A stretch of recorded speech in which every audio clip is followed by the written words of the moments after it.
بسم اللہ الرحمن الرحیم۔ حضرت عمر بن عبدالعزیز رحمہ اللہ تعالی کی ایک اہم نصیحت۔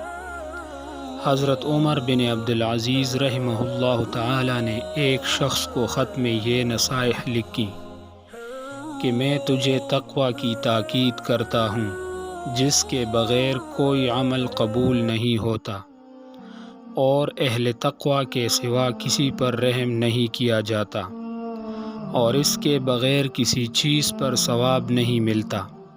اس بات کا وعظ کہنے والے تو بہت ہیں مگر عمل کرنے والے بہت کم ہیں۔